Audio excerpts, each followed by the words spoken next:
আর শিকলালা হুজুর, আপনি তো রোজা রাখছেন, ওই যে ইফতার দেওয়া লোকটা আসতেছে, এখন আপনাকে ইফতার দিবে। আরে ইফতার দেওয়া লোক মানে? আর তাড়াতাড়ি পালাম, ইফতার দেওয়া লোকটা চলে আসছে।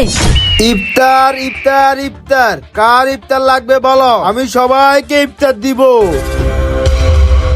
আরে আরিয়ান, এই লোকটাকে আর আমরা এরকম পালাতেছি কেন? আর হুজুর, এ হচ্ছে ইফতার দেওয়া লোক, কেউ রোজা থাকলে সে তাকে ইফতার দে। আজকে রোজা রেখে খুব ক্লান্তি লাগতেছে। আরে এই ছেলেটা তো রোজা রেখে ক্লান্ত হয়ে গেছে, আর ইফতার দেওয়া লোকটা তো ওর কাছে যাইতেছে। আরে তুমি তো রোজা রেখে ক্লান্ত হয়ে গেছো, তোমার কি ইফতার লাগবে? না, আমার কোনো ইফতার লাগবে না। ইফতার নিবি না কেন? নে ইফতার নে, নিবি না কেন? নে।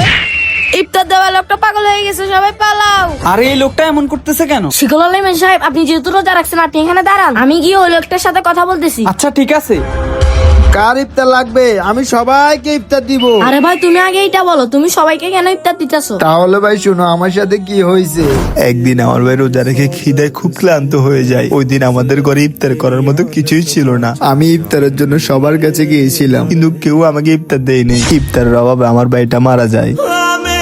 এরপর থেকে আমি মনে মনে প্রতিজ্ঞা করি আমার ভাইয়ের মতো আর কাউকে ইফতারের অভাবে মরে যেতে দিব না। এরপর থেকে আমি সবাইকে ইফতার দিই। আজকে যারা রোজা রাখছো তারাই কমেন্টে বলি আলহামদুলিল্লাহ।